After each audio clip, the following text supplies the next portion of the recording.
Mark 4:35 to 41, nang gabing yun, sinabi ni Jesus sa mga alagad, tawirin natin ang lawa. Iniwan nila ang mga tao at sumama kay Jesus sa bangka. Habang sila'y naglalayag, biglang lumakas ang hangin at hinampas ng malalaking alon ng bangka, kaya't halos mapuno ito ng tubig. Si Jesus ay natutulog sa hulihan ng bangka sa ibabaw ng unan. Ginising siya ng mga alagad at sinabi, Guro, wala ba kayong pakialam? Malulunod na tayo.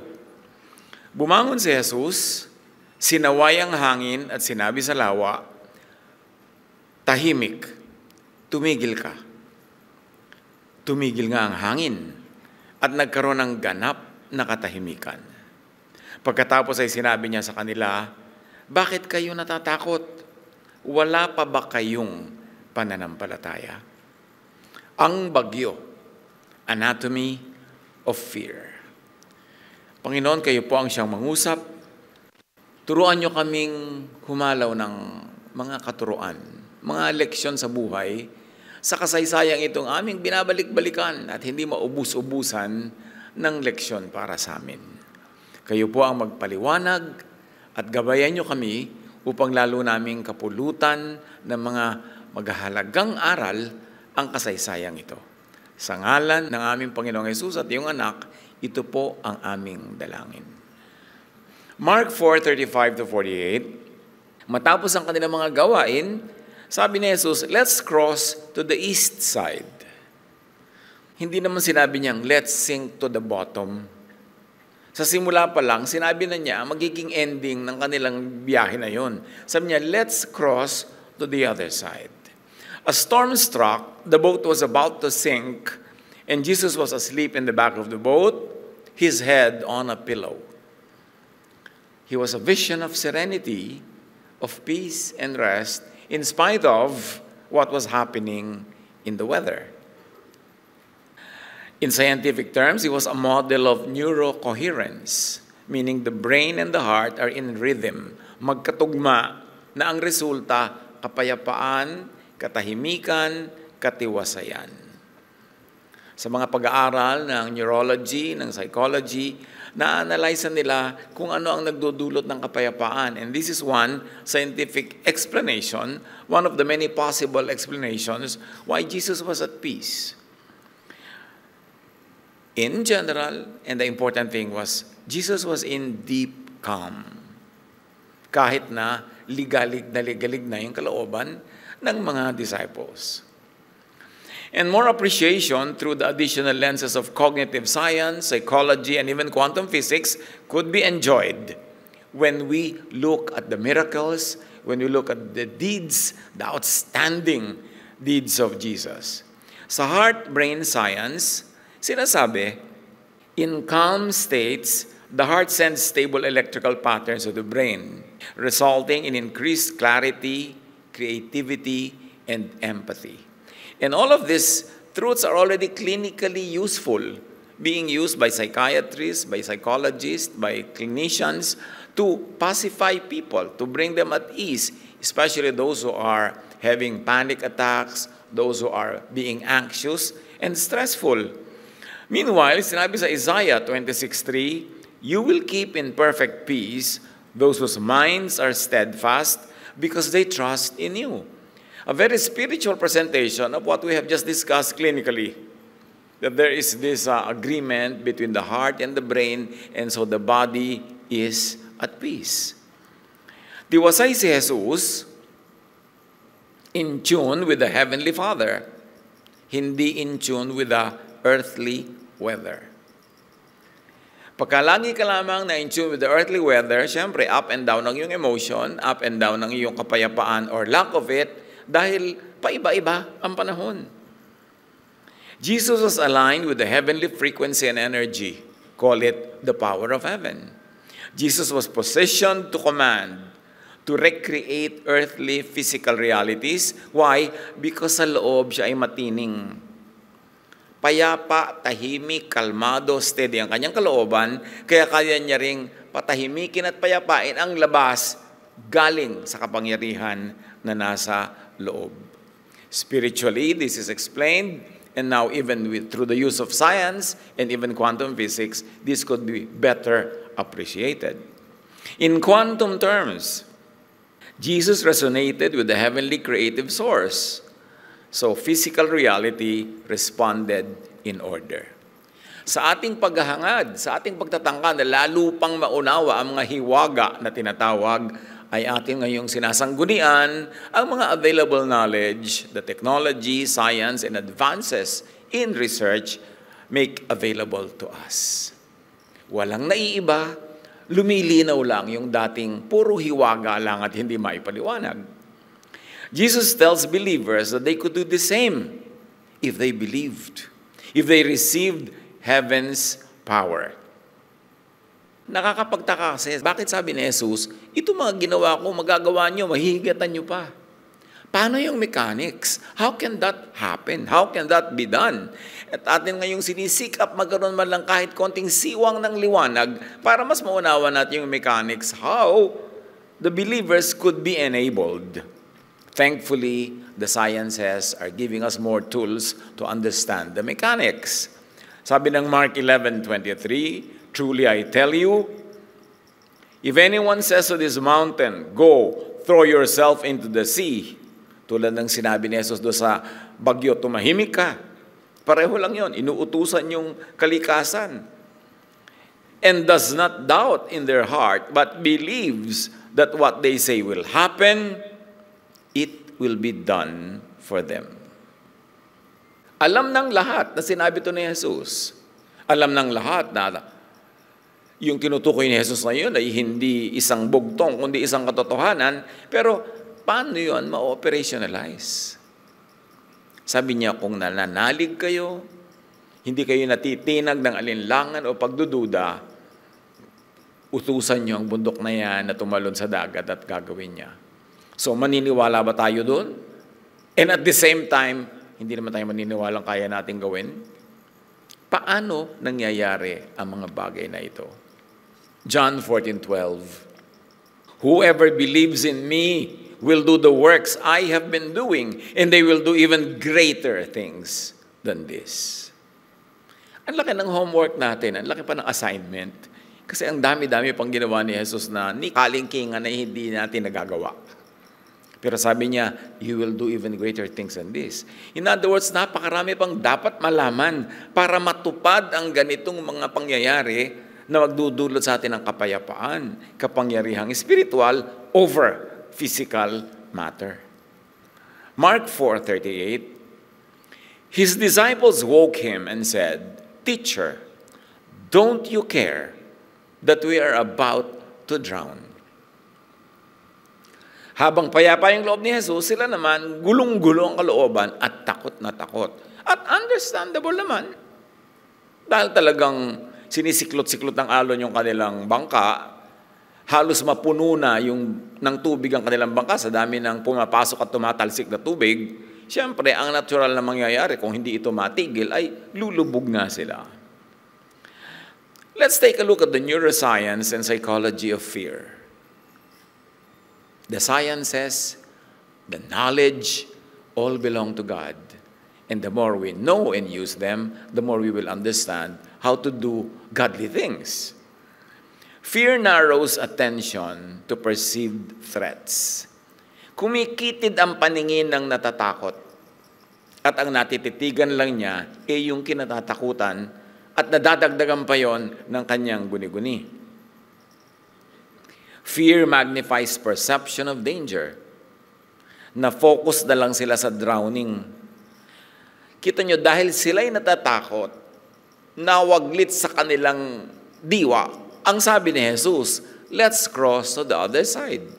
Hindi naman sinabing, let's sink to the bottom. Pero dahil natakot sila, nalimutan nila yon.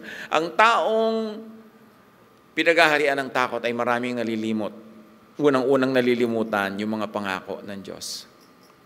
Unang-unang nalilimutan, practical wisdom and knowledge na sa Diyos din naman nang gagaling. Nagpapanik, nalilito, lalong nagkakamali-mali ang diskarte sa buhay. Fear reduces activity in the brain center for logic and empathy. And this is already proven by science. Pag natatakot, nababawasan ang logical thinking at pati ang pagiging mahabagin at maawain sa kapwa to the point na pag natatakot, nagiging sobrang makasarili to the point na mang-aagaw sa kapwa. Bunga yan ng takot. Nalimutan ng mga disciples that they will cross the lake. Fear causes imbalance in judgment. Katulad nun, ginising at sinita pa si Jesus. Yung natutulog na Jesus, ginising, binulahaw nila, at sinabi pa, wala ka bang pake? Nalulubog na tayo. Marami rin sa mga natatakot, nawawalan ng mga pangingimi, nawawalan kumisan ng respeto. Mga anak na natatakot magutom, mawalan ng allowance, mawalan ng pera, nagiging sometimes disrespectful kahit sa magulang. Dahil yung takot nila for self-preservation ang nangingibabaw. Ganon din sa mag-asawa, pag natatakot na si Mrs. na mauubusan na ng budget, nagiging masungit na kung ano ang pinagsasasabi, at ganon din naman possibly yung husband. Kaya laging sinasabi ni Jesus, fear not. Sisirain ng takot ang inyong character. At pag takot ang naghari sa inyo, sisirain ang inyong dynamics, ang inyong mga relationships. Fear produces attentional bias, focusing only on negatives. Distorts interpretation. Fear externalizes responsibility. Inilalabas sa iba ang sisi at pananagutan. Pag natatakot na, sisihan na. Maraming mga pamilya, mga tao, magkakaibigan, pag nagsisimula ng matakot, magsisimula ng magsisihan, magturuan. Fear seeks someone else to blame. Tulad doon, sabi na, don't you care? Malulunod na tayo. So kung tayo nalunod dito, kasalanan mo yan kasi ikaw nagayang sumakay tayo dito. Fear overrides reason. Kaya napakalaking spiritual project to overcome fear. Or to not let fear overcome you. Ang takot ay nagpapakitid, nagpapababaw, nagpapalabo ng isip. Panic blurs faith. Kahit sa ating mga pang-araw-araw na buhay, pag nagpapanik na tayo, lumalabo ang ating pananalig. Ang pagtanggap na ang Diyos ay hindi nakakalimot. Kaya Diyos ko, bakit nyo kami nilimot? Papagalitan na ang Diyos, magtatampo na sa Diyos pagka hindi natupad ang mga gusto. Kasi naiiba na ang diskarte. Cognitive narrowing suppresses trust and reflection. Ganyan din sa interpersonal relationships. Pag naghahari ang takot, unang nababawasan ang pagtitiwala sa kapwa. Kahit pa nga sa magulang, sa anak, sa asawa, sa kaibigan. Panic causes the disciples to misread Jesus' calmness as neglect. Don't you care? Nakahiga ka pa dyan, natutulog ka pa, nakasandal ka pa sa una, nang ginhawa mo, lulubog na tayo. So, ang tingin nila sa kapayapaan ni Jesus ay pagpapabaya. Teacher, don't you care? Sabi nila. Panic causes the disciples to mistake calmness for abandonment. Parang, iniwan mo na kami, pinabayaan mo na kami, at marami sa atin ganun ang sisihan. Our idea is that we are being abandoned dahil lang natatakot tayo. Maganda yan na tandaan mga kapatid para hindi natin payagan na siyang mamayani sa buhay natin pagka tayo ay natatempt matakot, magkaroon ng mga insecurities, mga fears.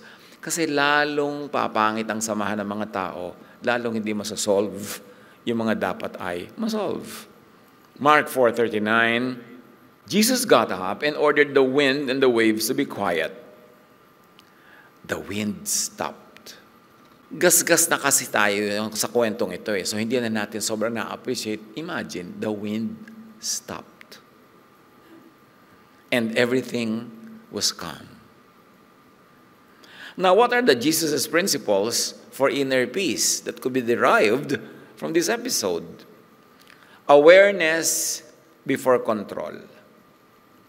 Jesus was very aware of his peace, aware of his place in the universe, aware of his relationship with the Most High. Therefore, he could control nature. He could control outside things because inside He is in control. Mahalaga yung hindi tayo nawawala ng control sa sarili. Yung hindi nawawala yung ating hold of ourselves. Dahil pag magulo ang kalooban, hindi mo pwedeng patahimikin ang nasa labas. Now, there's a quantum principle at work here. Consciousness precedes control. So you see, parallel yung spiritual at saka even quantum and even classical physics or natural sciences. Parallel yan, hindi yan magkakalaban, hindi yan magkakaiba. Parang iba-iba lang layer ng kakanin na sapin-sapin. They are part of the same kakanin. Pero iba-iba lang ng entry point of understanding. A system remains in potential states until observed. Awareness collapses possibilities into one outcome. In the sense of this bagyo, there's a potential, a possibility for this bagyo na pumayapa. Pero hindi yan papayapa hanggang hindi ino-observe, hanggang hindi binabantayan, hanggang hindi inuutusan, hanggang hindi minamanipulate ng consciousness. And that's what Jesus did. First, He acknowledged sa may bagyo. Hindi siya in denial. Hindi sabi, wala naman. May bagyo, yes. Kaya sabi niya, tumahimik ka. By paying attention to this storm and commanding it from His very peaceful heart, Jesus was able to calm the weather.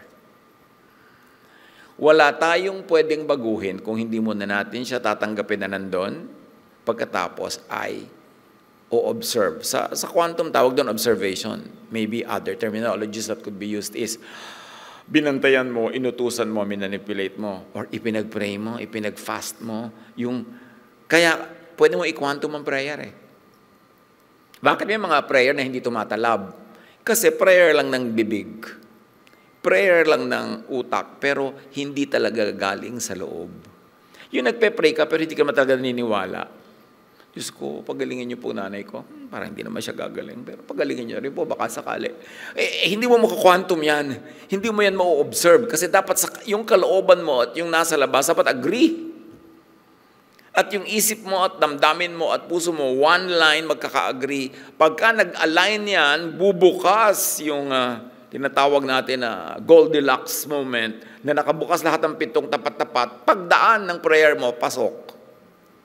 Lalampas. Kaya dapat may agreement. Agree ang iyong isip, sa iyong puso, sa iyong damdamin. One, you are whole. And therefore, you can make broken things whole also. Jesus never denied the storm. You can never solve anything if you're in denial. Yung adik ka na, hindi pa ako adik, ano lang yan. Gusto ko lang. Yung huwag kang mag-in denial, tanggapin mo yan, and then you begin from there. And from a peaceful heart, you can silence and you can quiet a troubled weather. So Jesus acknowledged, in other words, He observed it, then addressed it. O sabi, sige, adik ako, okay, anong gagawin ko? Magbabago ako ng habits, titigilan ko to, titigilan ko yun. Meron kang gagawin. So dapat yung iniisip mo, yung ginagawa mo sa labas, agree. Then you will have the spiritual power. Call it, you will have the quantum energy to do it. The calm center ordered calm surroundings. Jesus' peace pacified the storm.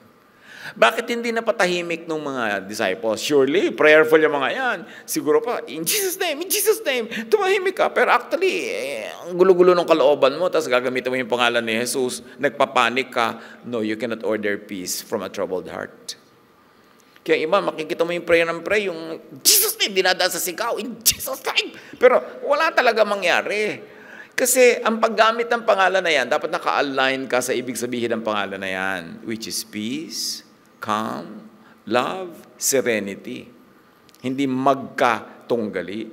Alignment with heavenly power before authority over matter. Kaya sabi ni Jesus, if you believe, you can do it. Neuroscience and psychology says, acknowledged emotion calms. I-acknowledge mo, oo, nagpapanik ako. Yung palang i-acknowledge mo yon, magsisimula ka ng kumalma. Huwag ka in denial. Natatakot ako, ninenervyos ako. Sasabihin mo sa asawa mo, alam mo, ninenervyos ako, kumukonti na yung savings natin. You can begin to be calm by saying it and by acknowledging it in a peaceful way. Truth sets free. Even if the truth that at hand is not the truth that you want to be, but you begin from the truth at hand.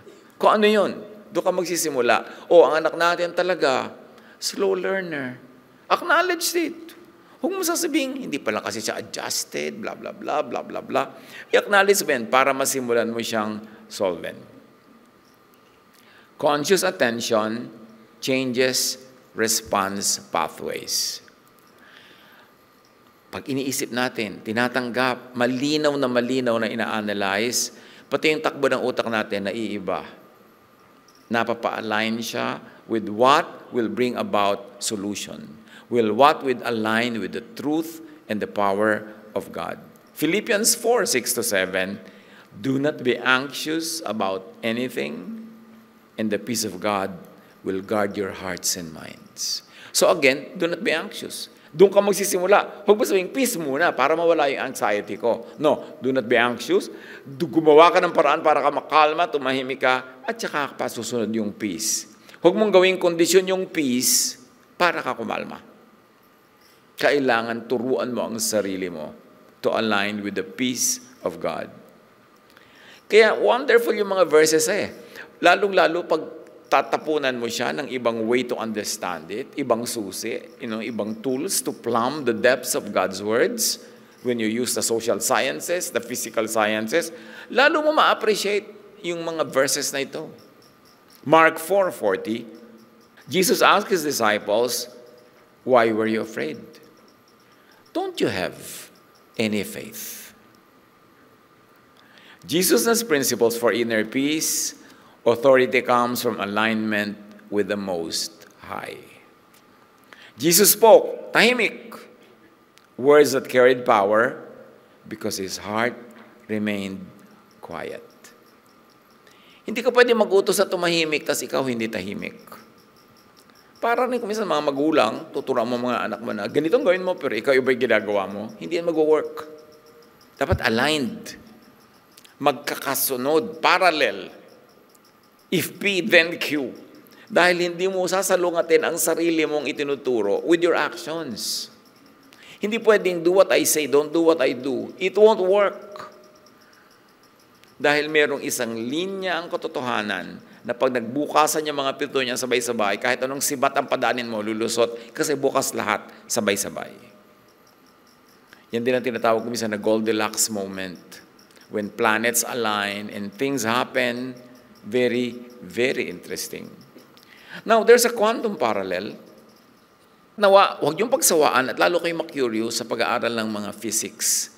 Classical physics, quantum physics, kasi dadagdag talaga ang tools nyo to understand many things. Parang may mga mekaniko ka, marami kang gamit, marami kang makakalikot na makina, kaysa isa lang yung gamit mo dyan.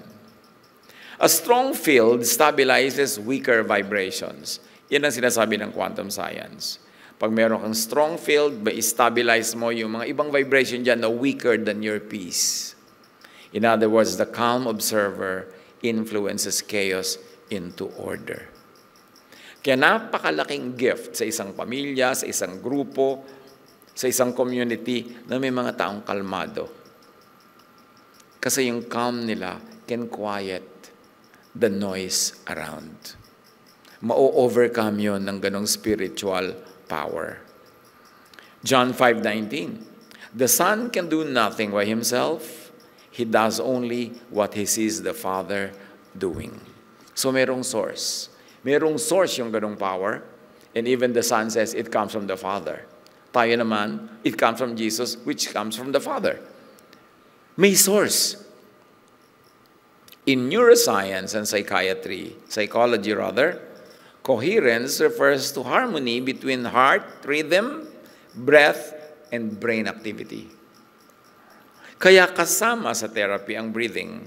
Nakakita na ba kayo ng mga therapy sa breathe, breathe. Pag kami nagpapanik, kalma, hinga, hinga. Kasi yung paghinga na nakatama sa pagsabay sa tibok ng ating puso at naka-align sa ating brain activity will bring peace. Kaya tayo sa ating salita, napakahalaga ng hinga. Buntong hininga. Di ba pag may problema ka, parang bumubuntong hininga ka kasi sa pag-release mo ng hininga na yon, na-align yung mga rhythm ng iyong katawan. Kaya kailangan mo rin ng pahinga. Sa therapy, kahit sa lamas, sa panganganak, kasama yung breathing. Now, science is beginning to connect spirituality and scientific principles for our benefit. At si Jesus, nakapahinga. Rested siya. Therefore, He could give rest to the people around Him who are bothered. Mag-isip tayo na isang very practical application yan.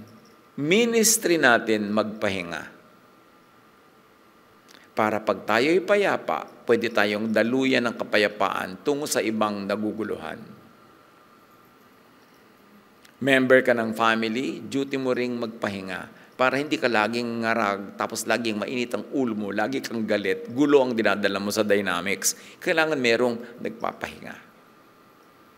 Duty yon. Hindi lang yon pagiging makasarili na magpahinga. Kasi pag nagpapahinga tayo, nare-recharge tayo spiritually, even physically. And then you are able to minister. And you know why? Because you cannot give what you do not have. You cannot give peace unless you have it. So ipinaglalaban natin, sinisikap na mapayapa, tumahimik ang ating loob. Kung hindi man para sa sarili, alang-alang sa mga tao sa paligid na maaaring magkaroon ng kapayapaan through our ministration. A calm, coherent state produces greater emotional regulation and decision clarity, allowing influence over chaotic environments. Kaya ang mga decision makers, mas lalong dapat nagpapahinga.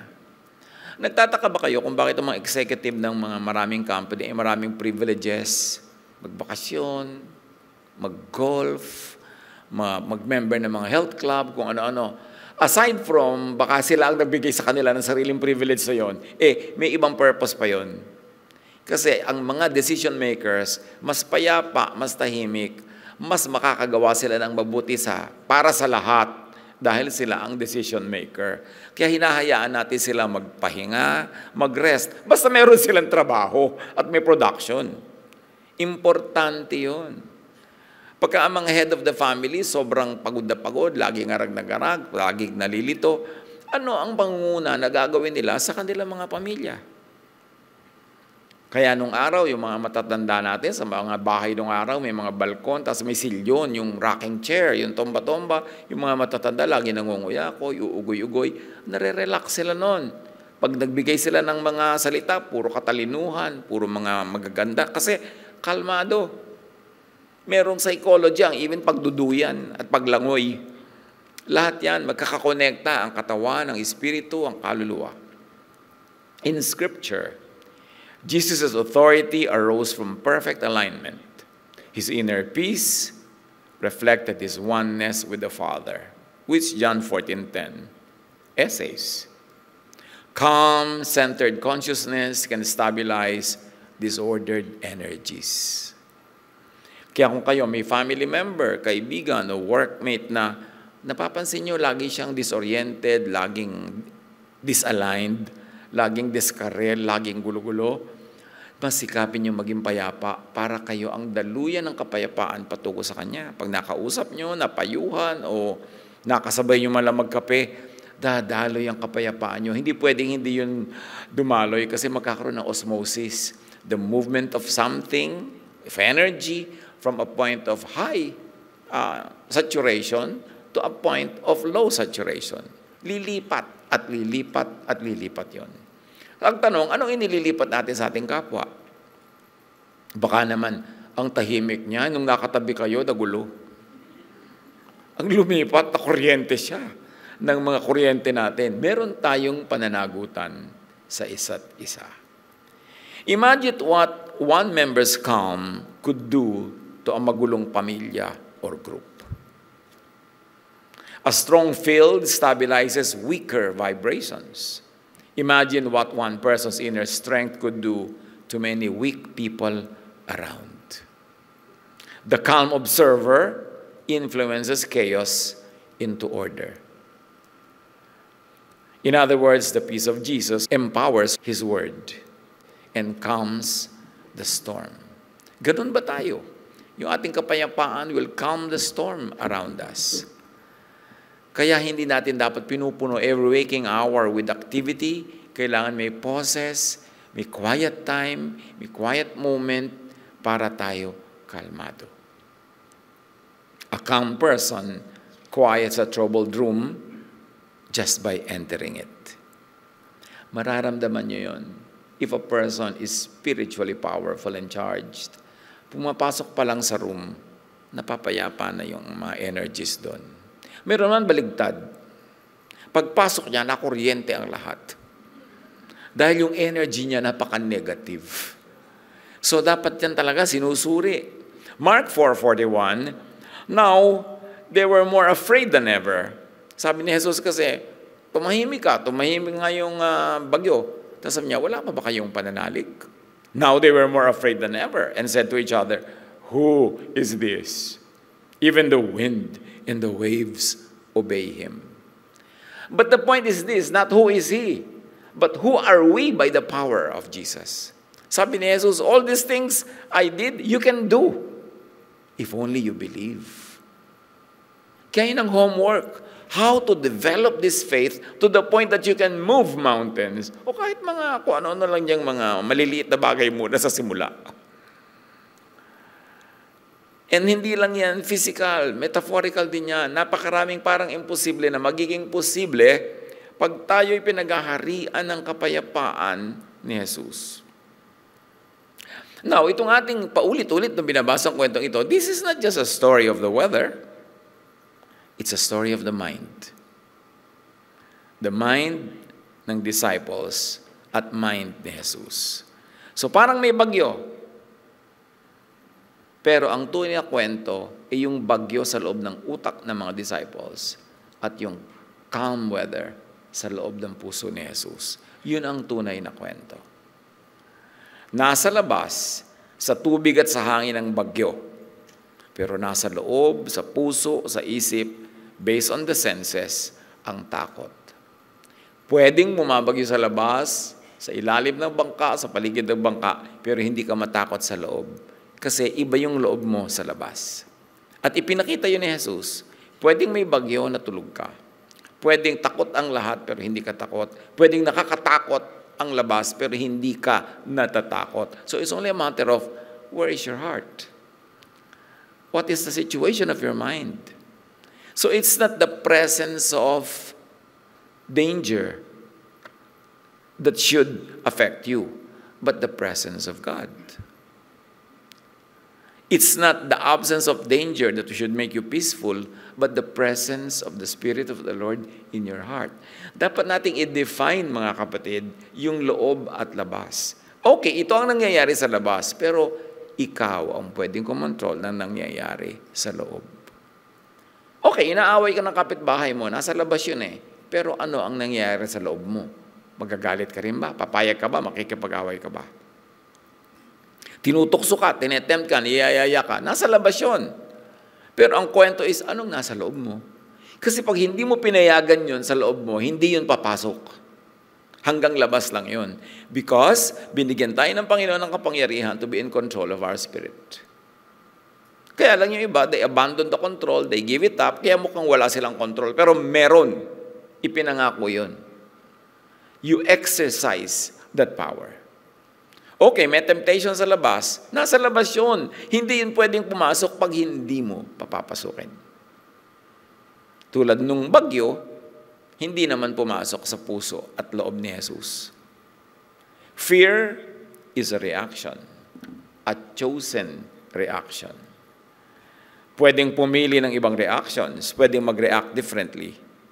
Because the same heat that melts the wax hardens the clay. So the same factor that makes people afraid can actually make you more peaceful. It's your choice. Kaya itong spirituality, mga kapatid, is actually mind discipline. Mind project. Kasi hindi lang sabi mo, I have faith, I have faith. Kailangan mag-practice ka. A mental practice becomes an emotional calisthenics. 1 Samuel 17:45-47, isang exhibit ng may danger sa labas. You come to me with a sword and spear, but I come to you in the name of the Lord. Sabi ni David, I come to you in the name of the Lord. You come to me, may hawak ka dyan mga armas, but I come to you, iba ang hawak ko, pananalig sa kapangyarihan, sa pangalan ng Panginoon. Same danger, different lens. Faith reframed the threat. Framing lang yan eh. Paano mo kinukwadro? Paano mo ginugrupo yung mga ideya at i-interpret mo para sa iyong buhay? Neuroscience says that when you're under stress, the brain's emotional alarm center releases stress hormones like cortisol and adrenaline. These chemicals are useful because they prepare the body for fight or flight. Nakakatulong yan, but they also suppress the rational, calm, and analytical parts of the brain. Pag natakot tayo, naiiba yung ating blood chemistry. Nag-release ang brain ng cortisol, adrenaline. Kaya di ba pag may sunog, na kaya ng nanay mong buhatin yung ref? Kasi na-release yung adrenaline into the blood. Yung inihanda tayo ng isip natin para harapin ang panganib. Pero nung tapos na yung sunog, hindi naman nasunog yung bahay mo, hindi na niya maibalik ang ref. Kasi wala na yung danger at nawala na yung adrenaline sa blood, nag-normalize na. Kaya normal na rin yung kanyang energy. So, useful yan. Pwedeng makatulong. Natakot ka, ang bilis mong tumakbo. Na outrun mo yung humahabol sa'yo, adrenaline yon. Pero ang pag-release ng adrenaline into the blood, meron din yung negative effect. Nasusupress yung ating kapayapaan, yung ating katahimikan, at yung husay mag-isip at mag-analyze. Kasi nababypass yun eh. Ang nagiging mode mo lang is to survive at what cost and at any cost. Pero kaya merong disadvantage. Peace and reason arise when meaning and purpose replace helplessness. Tulad doon, sabi niya, I come to you in the name of the Lord. May purpose ako, so nagkakaroon ako ng peace. Nadadaig ko yung threat mo. Because meron akong higher goal, higher objective, higher reason for being here. Kaya pag tayo nakasubscribe sa high reason, o bakit ka ba nag-aaral? Ba't ka enrolled? Kasi ang high reason ko dito, makatapos, gumraduate, para magkatrabaho ako at matulungan ko ang magulang ko. So, natusurpass nun yung mga temptation na niyayaya ka ng classmate mo umabsent, yung niyayaya ka ng mga tao maglakwatsa. Kasi may higher goal ka eh. That's why, nandito tayo sa school para gumraduate, hindi para maglakwatsa at mag-repeater. So, ang tanong mga kapatid, ano ang higher goal? Sa biyahe nila Jesus, the higher goal was to cross the lake. That was paramount. Clear yun kay Jesus. So it will surpass any threat. Kasi alam niya at natatahimik niya yun. Pero sa atin, ano yung higher goal? Nasa choir. Anong higher goal nyo? To glorify the Lord with music and song. So, malalampasan mo yung minsan inis ka doon sa late, inis ka sa wala sa tono, yung gano'n. Kasi may higher goal ka, hindi ka nagpapaabala sa mga kung ano mga harang niya sa daan kasi meron kang pupuntahan na dapat mong marating. And in this case, we're going to cross the lake. Ano ba ang mga goal na ibinigay sa atin ng Panginoon? That we will be filled with peace, with joy, with fruitfulness. So, don't be disgraced, don't be disturbed by the disturbances around na nakakasira ng focus natin sa dapat nating gawin. Anong goal lagi? What is the higher goal? What is the reason that? What is the reason for being here? So, be conscious of the bigger picture and story. Ano man yun? Para hindi ka mataig ng takot o nervyos o mga negative things. Daniel 3:16-18. The three men replied, the God we worship can save us from you and your flaming furnace. Itong tatlong ito, mananampalataya, tinakot sila ay ilalagay sa pugon at susunugin. Sabi niya, yung pinaglilingkuran namin Diyos hindi kami ipapabayaan. Madadaig namin yung apoy na yan. At totoo, they survived the fire. We are full. We have a lot of examples of overcoming natural law. Kasi nag-quantum, hindi lang nag-classical physics. Courage born of conviction neutralized fear. Belief anchored calm lowers cortisol. Nakaka-relax pag may pananalig, pag may pinangahawakan, at naniniwala ng lubos. Again, homework yan. Develop faith. Kasi hindi naman yan, bigla-bigla na lang lalaki. May practice yan. And you've got to develop your technique. Paano palalalimin, palalawakin ang pananalig through practice. 2 Chronicles 20:12, we do not know what to do, but our eyes are on you.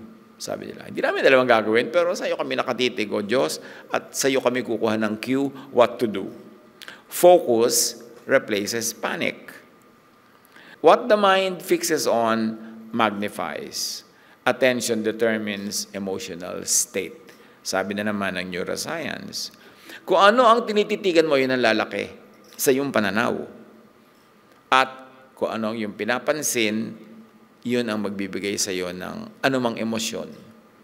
So, alin ang pinapansin mo? Yung bang nakakatakot, nakakagulo, o yung nakakapagpapayapa? Choice yan eh. Saan? Kanino titingin? Katulad ni Mary. Nananahimik siya, betrothed. Sasabihin ba naman ng angel, huy, surprise, magbubuntis ka. Paano kayo papaliwanag yan? Alam ka naman sabihin ko kay Joseph, Holy Spirit. Diba? Ano sasabihin ni Joseph? Holy Spirit ang lelang mo. Diba? Luke 1:34-38, Mary asked the angel, how can this happen? I am not even married. Paano ko magbubuntis? The angel answered, nothing is impossible for God. Mary said, well, I am the Lord's servant. Let it happen as you have said. Hindi niya naiintindihan how it would work. Pero sabi niya, well, kung yan ang gusto ng Panginoon, let it be. Mary transformed uncertainty into surrender. And this is one of the most important things we have to learn in life, mga kapatid.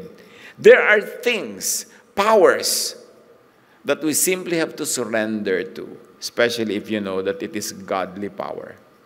You may not understand, you don't have to understand, but when you surrender, it gives peace. May mga bagay na tinatanggap na lang, pero pinipili, hindi lahat.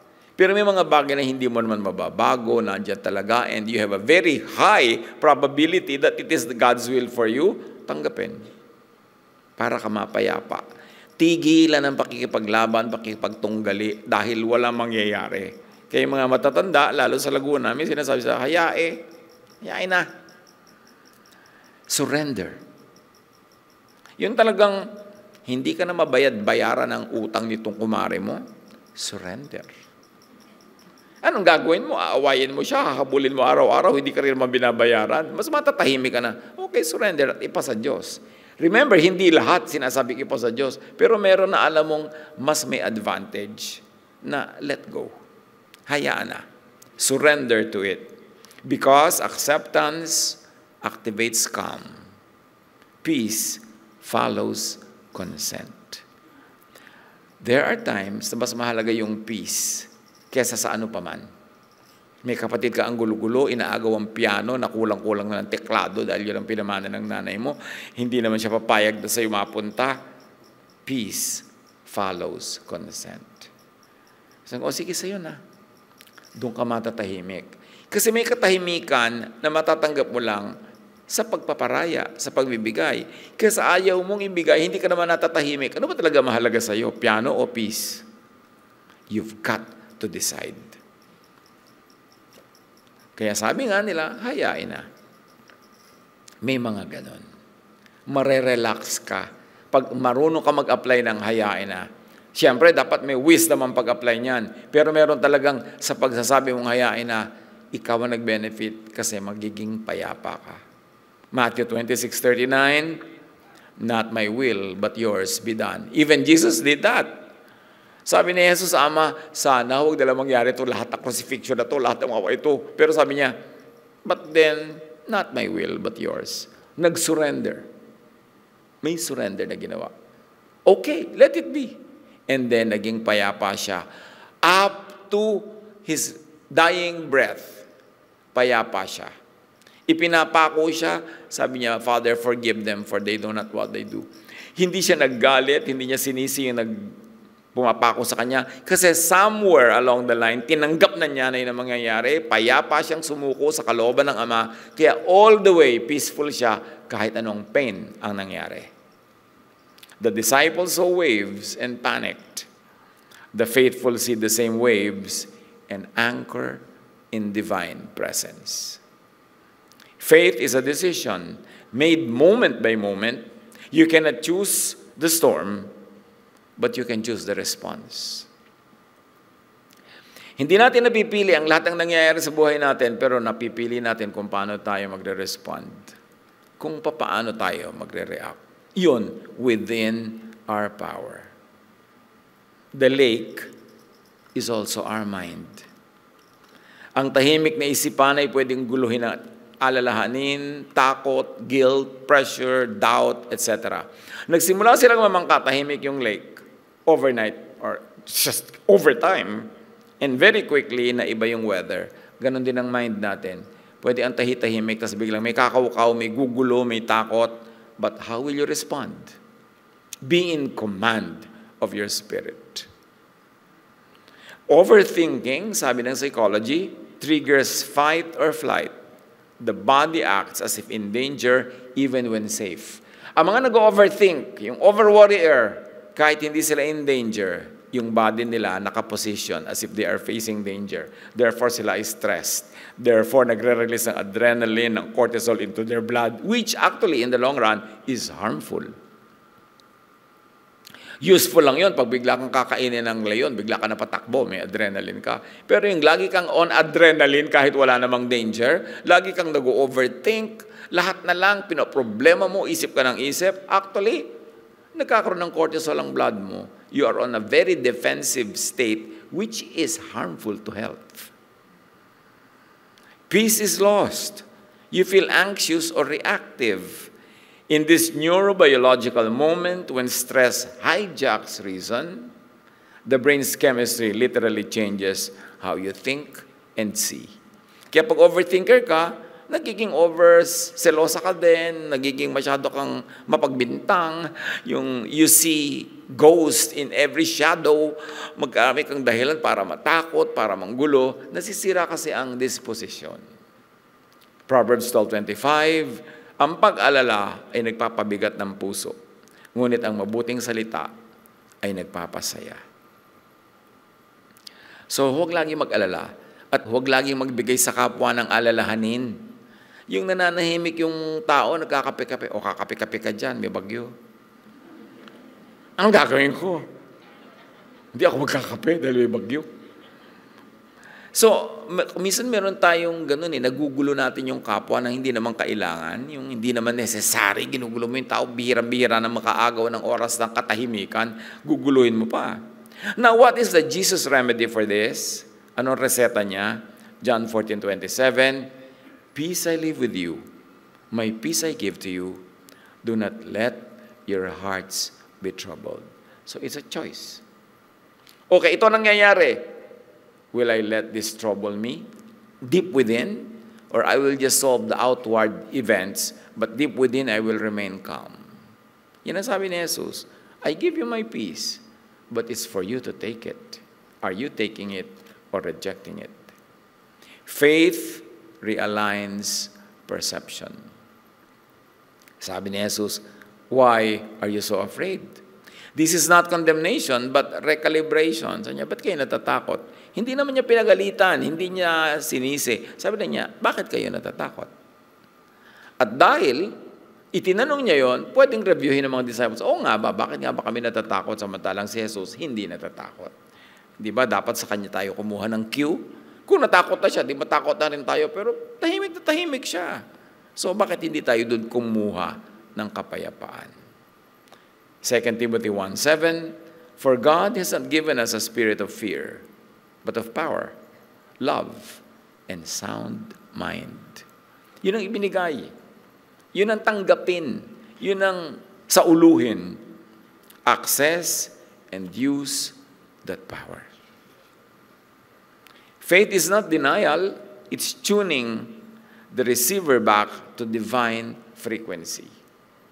Para tayong radyo, kung saan ka pumihit, yung istasyon, pupunta yun, o kung digital yan, kung saan mo pinapunta, yun ang makukuha niyang messages, yung broadcast na yun. So bakit hindi tayo pumunta sa frequency ng Diyos?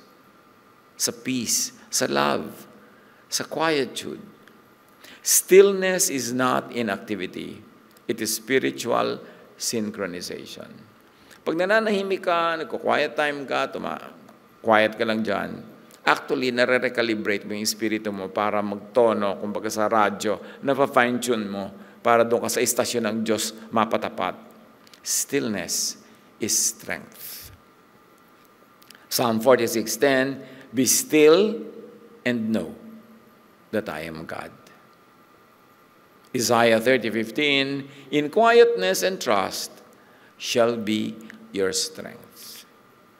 Yung matining ang loob, tahimik, payapa, hindi panik ng panik, hindi nagmamali-mali, hindi nagpapanik at naggugulo agad, doon nakakakuha ng kapangyarihan mula sa Panginoon. Tahimik dapat. In still states, sabi ng neuroscience, the brain's coherence spreads to the body. Pulse, breath, and thought align. How to calm the inner lake? May lake sa labas, may lake sa loob. How to calm the inner lake? Pause before reacting. Don't react, overreact, and instantly react. Breathing slows the heartbeat and restores brain clarity. Pag humihinga ka, bumubunto hininga ka, nagpapahinga ka, bumabagal ang tibok ng puso. Yung pala, pag bumabagal ang tibok ng puso, huwag naman tumigil, yung babagal lang. Nare-restore ang brain clarity. Mas lumilinaw ang pag-iisip. So, magdahan-dahan, magpahinga. Psalm 131:2, I have calmed and quieted my soul. Kumusta kayo mga kapatid? Have you calmed your soul? Meron bang gumugulo sa inyo? Na kahit tahimik ka, nakikipagkwentuhan ka, pero ang layo-layo ng isip mo dahil nga nando ka nakapokus sa gumugulo sa iyo, nag-overthink ka ba? Learn from this story of the storm.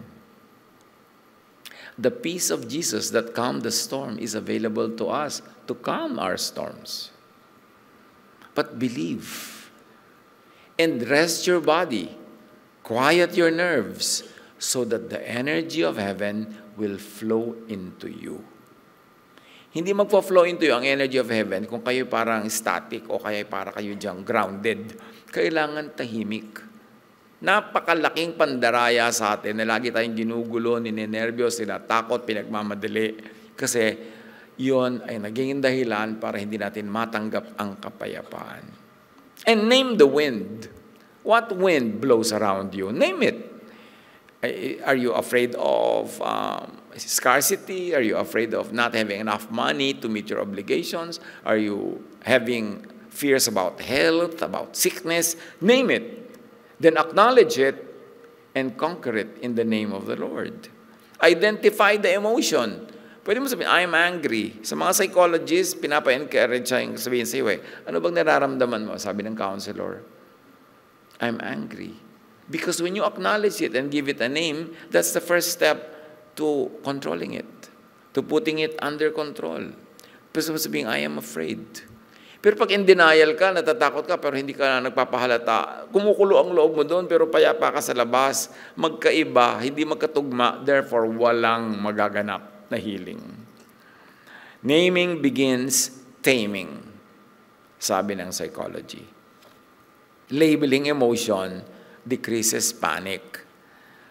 Kaya mahalaga na ang counselor, kahit church counselor, religious counselor, lalo na religious counselor, marunong ng psychology, ng science. Kasi kung minsan iba ang ginagawa ng counselor yung umiiyak ka, huwag kang iiyak, Christian ka. Namatay po nanay ko, Christian ka, have faith.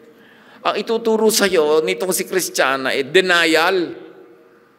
Kaya ikaw naman, naggaganong-ganong ka dahil Christian ka, tapos bigla ka nalang maninig ka sa parang bato. Kasi in denial ka. Kasi maraming ganon. Akala nila pagka Christian ka, hindi ka nalulungkot, hindi ka umiiyak, hindi ka nagugutom, hindi ka natatakot. But the first way to healing is to give it a name.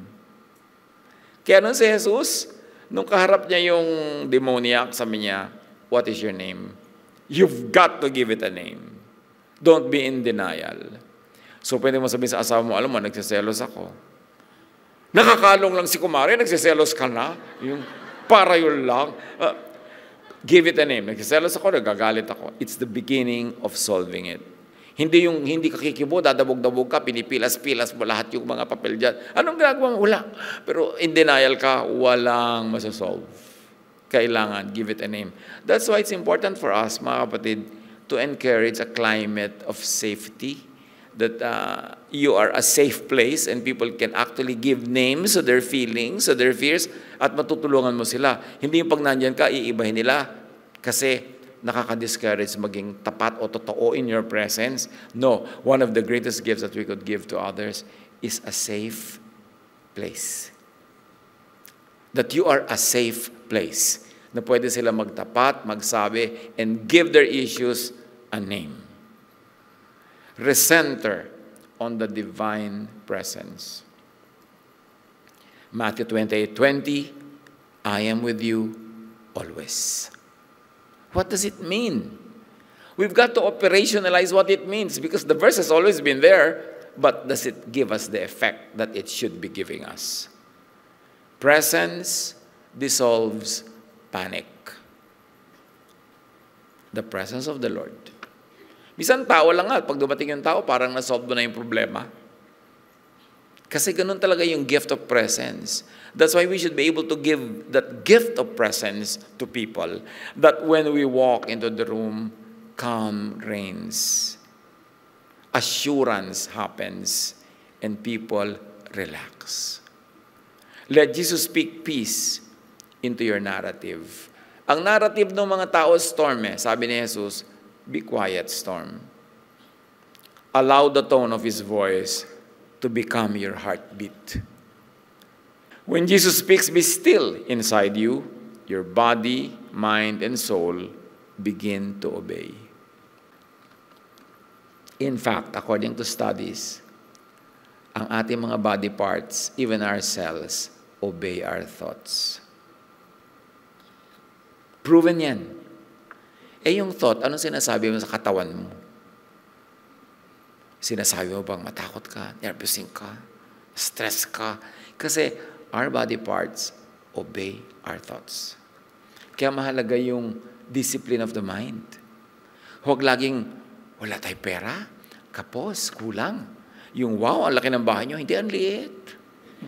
Yung, ang sarap naman ng handa mo, konti nga eh. So, mamaya, papakinggan ka ng pagkain. Sa susunod, konti na lang talaga, wala ka ng pera. Dahil, konti pala, ha? Nakikinig sa isip natin, sa sinasabi natin, sa paniniwala natin, ang nature.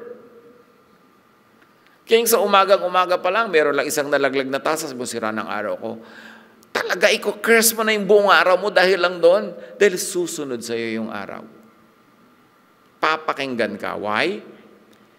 Because we have the spiritual power, the God-given power that we should use correctly. Si Jesus sabi niya sa storm, be still, be still. Eh ikaw, ano sinasabi mo sa paligid?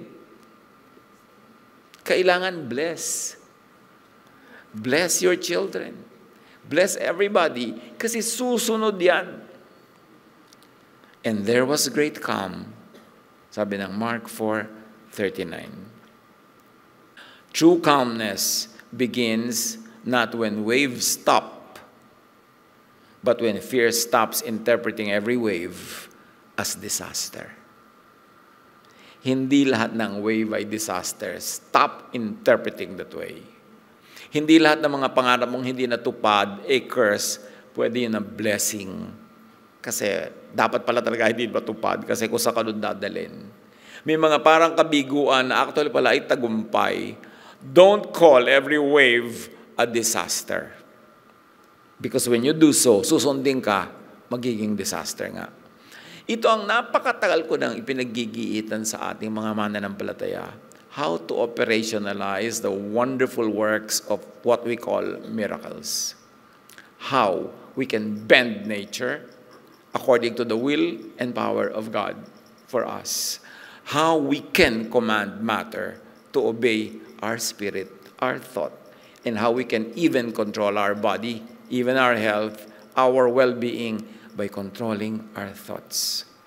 Because the storm is outside, it should not be inside. And when you are peaceful inside, you can calm the storm outside.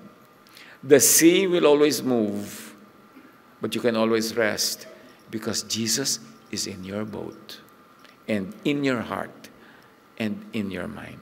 Turuan niyo po kami, Panginoon, to internalize this reality that it's not the storm outside, but Jesus inside our hearts that should command our peace, that should command our behavior and our attitude.